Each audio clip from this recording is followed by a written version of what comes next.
Personal notice. Danger's my stock and trade. If the job's too tough for you to handle, you've got a job for me, George Valentine. Write full details.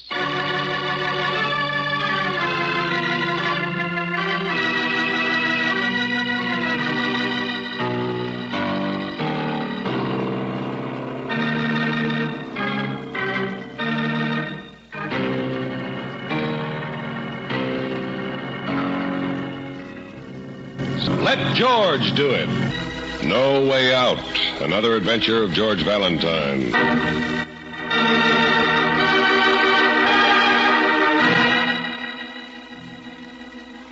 Dear Mr. Valentine, I guess I need your help as much as anybody ever did. I'm scared. I'm in something up to my neck and I want to get out of it. But if I do, I'll be killed. And if I don't, I'll probably be arrested. I live at 1003 Ransom Place, but don't come there. Please meet me in Morgan Park tomorrow noon. I'll be sitting on the third bench inside the Rand Street entrance. And please don't act as though you knew me, or something bad might happen to both of us. Yours truly, Larry Baker.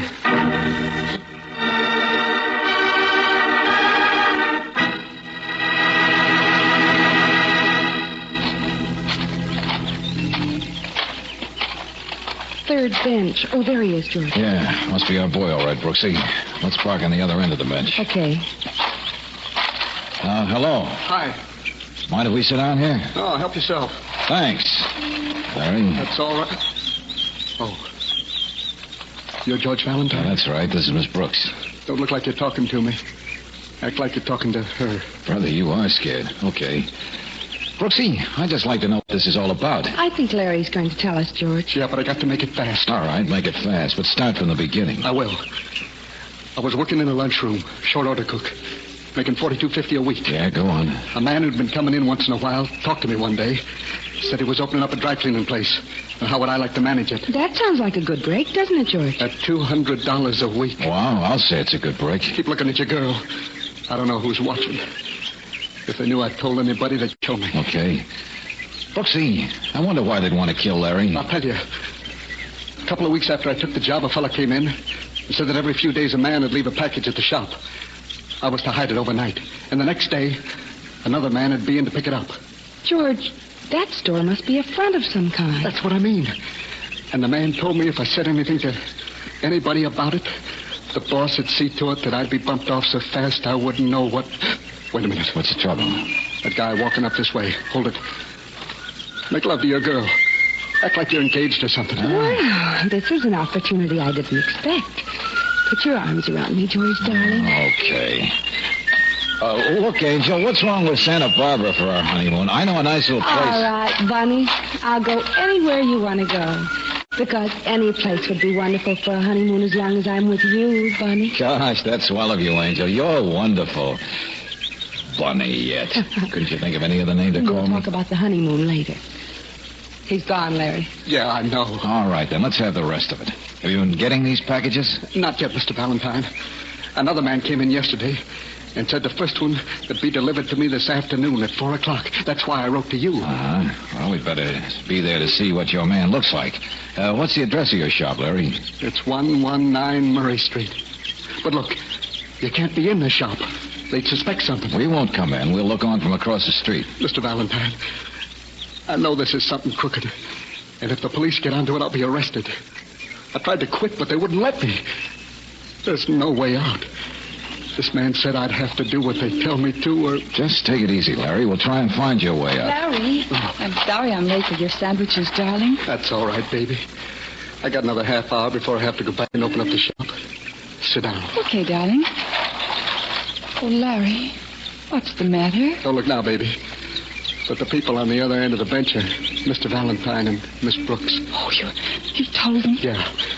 I guess they're going to try to help us. Oh. Don't you look either, Mr. Valentine. This is my wife, Sally. I saw her coming up the path, George. She's sweet. He's okay himself, Angel. Yeah, I think we'd better be across the street from Larry's shop at 4 o'clock.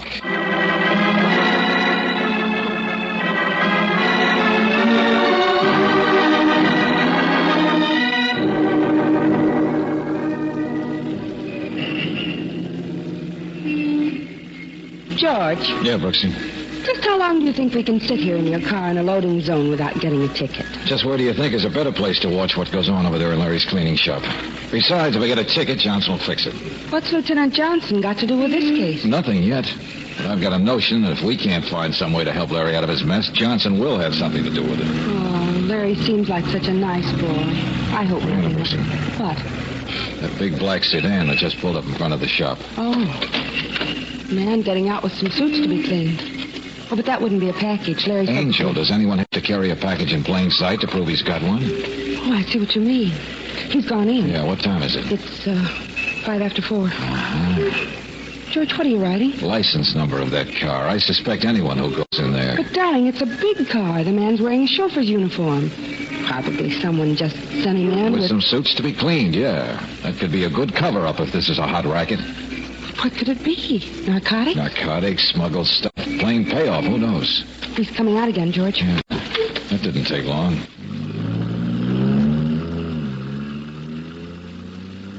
Well, you're certainly in a hurry. That's right. Come on, let's get across the shop. George, the suit you brought. Oh, yeah. We've got our cover-up, too, haven't we? Let's go.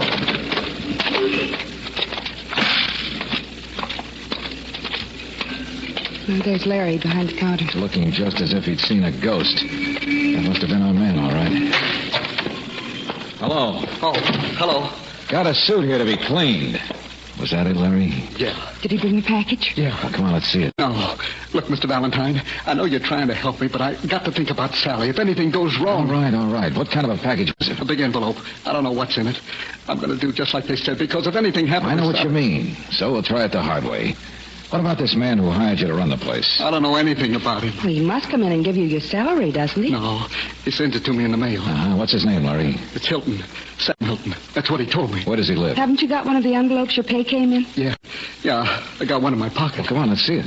Oh, I hope nobody catches me showing it to you. Nobody will. Let's have it. Well, okay. Here. Here's a return address, George. Number 6, Berwick Towers. Swanky address, all right. Put that down someplace, Angel. Yeah, I'll get it. Mr. Valentine, what are you going to do? Drop in at Berwick Towers? But don't tell him I said anything. All right, Larry. Go ahead and do just what you were told to do, and I'll see you tomorrow. Tonight, I'm going to pay a little visit to your boss.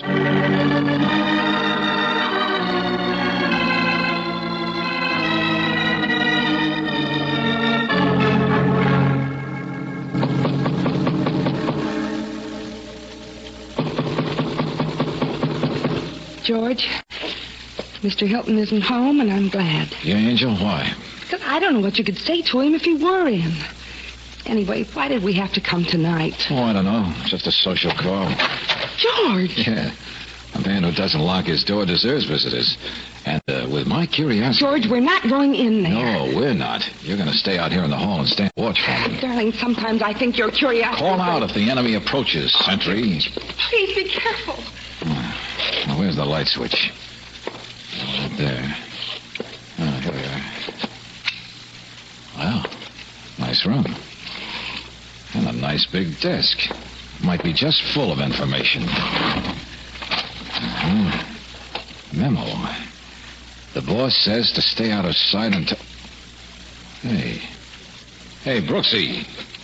Why'd you turn off that light? I can't see... Turn it off, George. I'm out here in the hall the way you told me.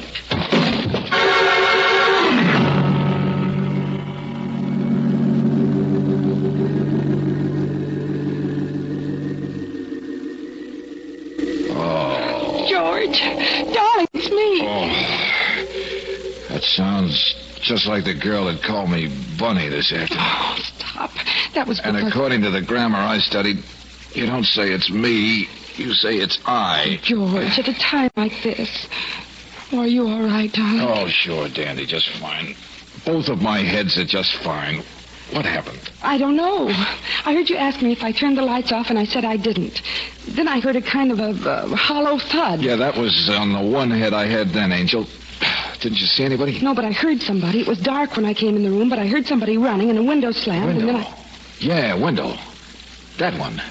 Probably leads out to the fire escape. You think Hilton was here all the time, George? I don't think your hootie hit me. And I also think the man who hired Larry Baker isn't just playing good stuff. So? So? I'm going to get back to Larry and Sally. Tell them what they're up against. Of course, that's a good idea. Tomorrow morning. Tomorrow morning? Yes, darling. Or rather, this morning. It's after 1 o'clock now, and the Bakers would be asleep. And besides, I'm a little tired of holding this handkerchief on your head. It'll only need about 4 stitches. Okay, you win, Angel. But first thing in the morning, I've got to see the Bakers. Because whoever Larry's mixed up with is playing for keeps.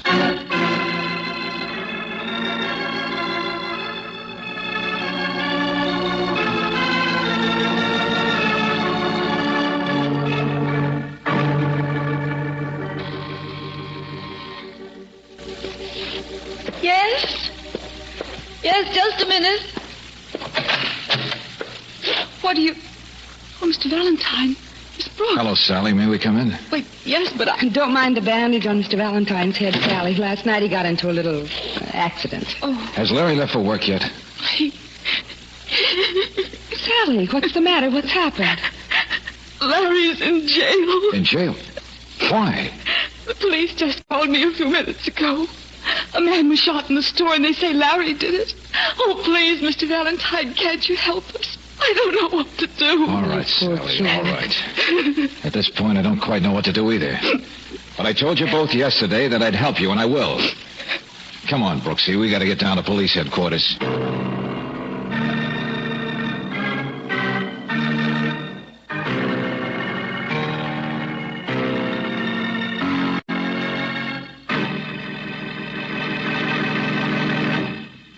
We'll return to tonight's adventure of George Valentine in just a moment. And now, back to tonight's adventure of George Valentine. A very frightened young man sends for you because he suddenly found himself right in the middle of some kind of racket. With almost nothing to go on, you set out to help him. And just when you found out that the people he's mixed up with are really playing a rough game, the young man himself is taken to jail for shooting. But if your name is George Valentine, you'd like to talk to your client and find out just what he has to say about it. I didn't shoot him, Mr. Valentine. You got to believe that. I didn't say you did, Larry. But if I'm going to help you, I've got to know what you know. Now, who did shoot him? How can I tell you that? I wasn't there. All right, now just calm down and tell me what happened, will Well, you? I went in to open up the shop at 8 o'clock like I was supposed to. When I opened the door, there he was, lying on the floor, groaning and mumbling something about getting a doctor. What did you do? I knew he must be hurt bad. And I knew the fastest way to get an ambulance was to call the police, so that's what I did. I see. Did you know who this man was, Larry? No. Well, I don't even know what he looked like. He was lying face down on the floor. There was blood all around him. I don't think you're supposed to touch anybody like that until the police come. The police will find out who he is anyway. Oh, by the way, what about the package you got from that chauffeur yesterday? Was that gone when you got to the shop? I had it. You... What? I was so scared. I thought if I left it in the shop, it might be stolen. I'd be blamed. So I took it home last night and kept it under my pillow. I had it with me when I went in this morning. Yeah? Where is it now? Well, it's... Look, Larry, I know you're frightened about everything. You thought the police might tie you up with that, too. But you'd better tell me. Well, before the police came, I hid the envelope under the rug in the shop near the big chair. Uh-huh. Okay, good. First thing I'll do is try to get you out of here. Just take it easy. I don't want to get out now, Mr. Valentine. Why not? Well, I'm pretty safe here. But if I get out, they'll be after me. I know they will, and I... Valentine. Oh, Lieutenant Johnson. You've had time enough for the kid. Come on out. I want to talk to you. Okay. Take it easy, Larry. I'll be back. Thanks, Mr. Valentine. All right, Valentine, come on. The kid confess? Confess? To what? Oh, look, Valentine, I've got a job to do. So have I. Did you locate the Sam Hilton that Baker was working for? No, disappeared. No trace of him. Find the gun that shot was fired from? No, but we will. This Baker had plenty of time to hide it someplace before our men got there. This Baker didn't hide it any place, Johnson, because he didn't do the shooting. Oh, no? Oh, no. Got an ident on the guy who was shot yet? Sure, from his fingerprints. Joe McMath, small town hood around town. Couple of arrests. Yeah, that makes sense. You don't mind if we stop in the receiving hospital and have a look at him, do you? For what? Look, Valentine, you know something you're not telling. Sure I do, Johnson. I know a kid is being framed, and you're helping to do it.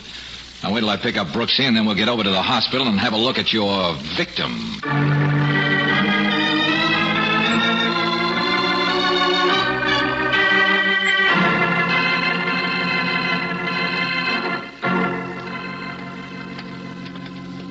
Oh, nurse. Yes?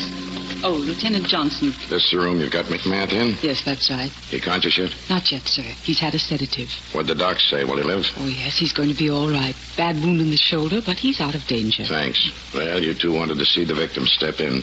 Though I can't for the life of me see why. Thanks, Lieutenant. You're so obliging. Come on in, Brooksy.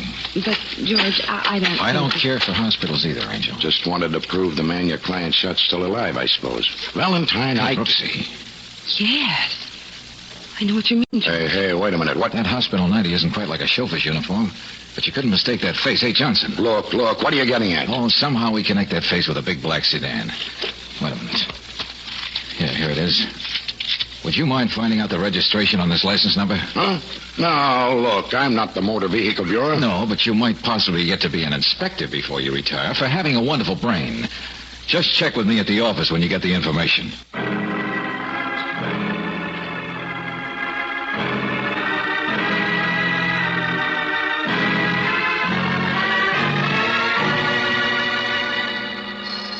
Oh, that must... I'll get it, George. Okay, Angel. Hello, George Valentine's office. If the job's tough for you to handle... Oh, Miss Brooks, will you stop that foolish chatter? Lieutenant Johnson. Yeah, let me talk to Valentine. He's busy right now. May I take the message? All right, that license number your boss wanted traced. Yes? The cops registered to Mike Lazzetti. Mike Lazzetti? Big Mike Lazzetti? Hey, Angel, give me that phone. Hello, Johnson. Yeah? I thought you were busy. I'm going to be in just a few minutes. And, Lieutenant, maybe you will get to be an inspector. George, Mike Lazzetti, the big gangster. He owns the car that brought the package to Larry's shop. That's right, Angel. So it is a racket. Right, a big racket. And you can cross off the narcotics and smuggling.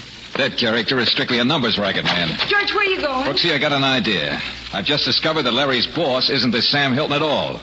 So, I'm going to a little office back of a large pool room and see his real boss, Big Mike Lazzetti.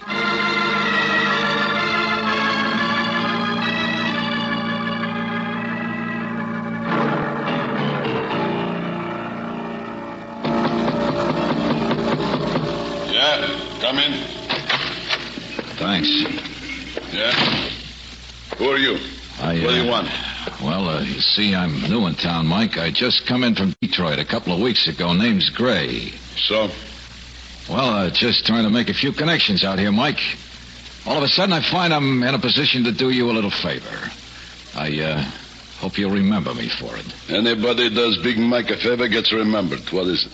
Well, I guess you heard about a friend of yours getting plugged this morning, Mike. Guy named Joe McMath. Yeah, I heard about it. Too bad. Good guy. Oh, no, never met him. But I guess you know the cops are holding a young guy named Larry Baker for the shooting. Yeah? What's it got to do with me? Say, who are you, anyway? I happen to know one of your boys, Sam Hilton. Yeah? Yeah.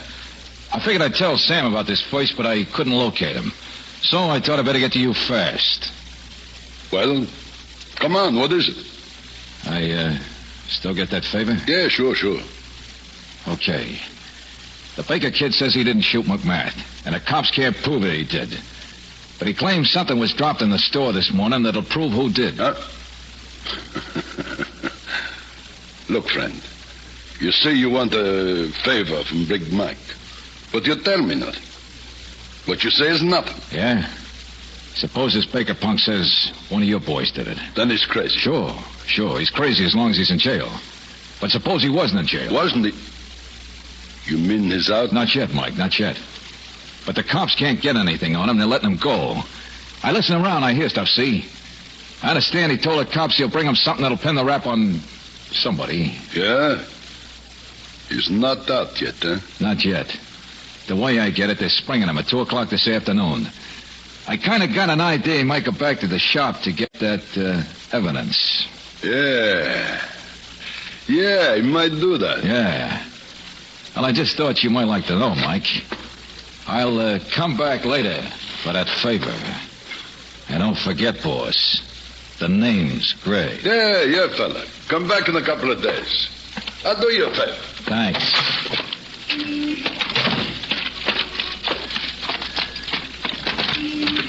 George, you're all right. Step on it, Brooksy. Get down to headquarters as fast as you can. I've got to make a deal with Lieutenant Johnson.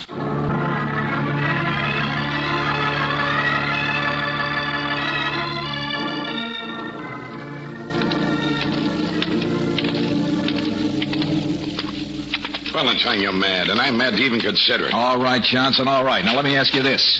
Have you got any evidence that Larry Baker shot McMahon? Well, no, not yet. But we will. We can hold him for 72 hours on suspicion. Of assault with intent to... Yeah, I know. But how'd you like to get the guy who really did the shooting, Johnson, and clean out a big racket at the same time? Well, sure, How? You think it'll work? I don't know, Inspector. Lieutenant. Oh, sorry. Just looking in my crystal ball, old boy. You see, I'm going on the theory that a big crook can't afford to leave himself in a bad spot. How about it, huh? Oh, I suppose so. Here's Baker's cell. Good. Hi, Larry. Hi, Mr. Valentine. Come on, I'll let you out of here. That's right. Come on, son. But look, Mr. Valentine, I don't want to get out now. I told you. I know what you told me, Larry. But you're getting out anyway. You're going to leave here at just 2 o'clock. And at 2:15, you're going to be back in your shop. I don't want to go out. Please, can't you understand? I know what they'll do to me. Just a minute. Valentine, you've been hiding something. Who are they? I didn't have any idea until a few minutes ago, Johnson, but I think I do now. And you can't play it any other way. Now, look, Larry, you asked me to help you out of a spot. Yes, sure I did, but You won't get hurt. Nothing will happen to you. Just go back to your shop. Okay, Mr. Valentine. I'll go back to the shop if you say so. But I'm just hoping I'll be around to tell about it tomorrow.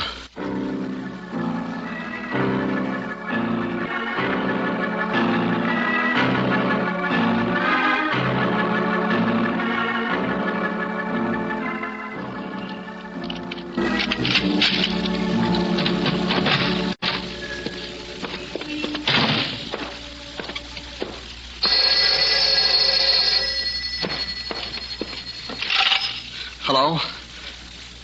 Yeah, that's right. Well, no, I'm sorry. We're not open today. No, I don't know if we'll be open tomorrow either. No. I'm sorry. Who are you talking to? Hang up that phone. Yes, sir. All right. Give it to me. Give you what? I don't know what you mean. We're not open. There isn't any money. I don't mean money. You know what I mean. Listen, punk. You came back here to get something you were going to turn over to the cops. I want it. And don't forget you're talking to the boss. Boss? I don't understand. Look, don't play dumb because you ain't. Hilton said you was a smart kid. You know what happened to McMath, don't you? Yeah, but... Sure you do. I took care of him because he was holding out on me. I brought him in here this morning before you opened the shop so as I could get the payoff, though, but it wasn't here. He didn't leave it like he said he did. He double-crossed me. You see what happens to people that cross Big Mike? You mean you're the... Shut up. Now, what did I drop in here this morning? What did you find? Give it to me. But I haven't got anything yet. Oh, yeah? Well, maybe this'll convince you. Now, come on, hand it over. Suppose you hand over that gun, Mike. Huh? No tricks, you're covered. Well, this is a trap. You're right, Mike. It is a trap. And you've already done me that little favor. I'll take the gun. What?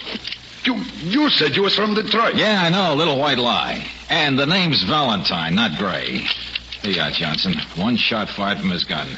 And I think the boys in ballistics can tie it up with a bullet that came out of McMath, don't you? All right. So a guy attacked me and I winged him. Self-defense. They can't send me up for that. Oh, yes, they can, Mike, when McMath talks. Thing called assault with intent to commit murder. Oh, and that payoff envelope you thought McMath stole, Mike. Young Larry here hid it under a rug. It's full of names, including yours. You see, Busty, you don't have to do me a favor. You're going to do everybody a favor by going out for a good long stretch. Mr. Valentine, you mean I'm out of this? That's right, Larry. Oh, that's great. Except I'm also out of a job. I don't know how to tell Sally. Well, don't tell her yet. I've got an idea kicking around in the back of my head that, Well, look, Larry, meet me tomorrow noon on that same bench in Morgan Park, huh? Sure. Okay, Mr. Valentine. I'll be there.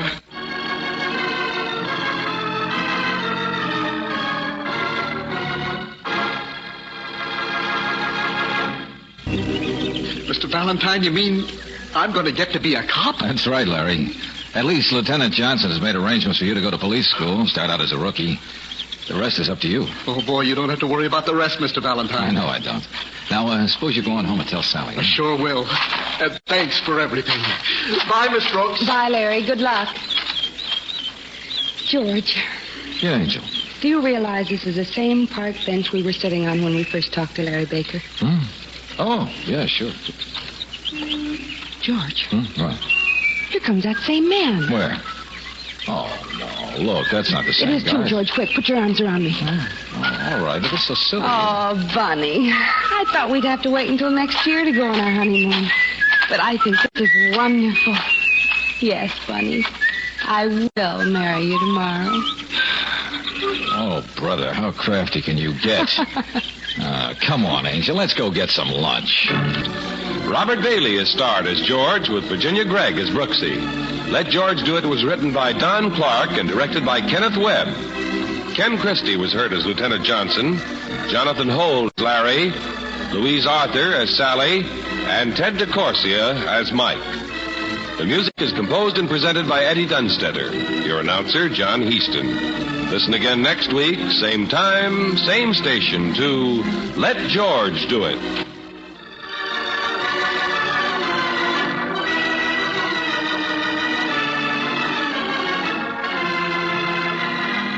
This is the Mutual Don Lee Broadcasting System.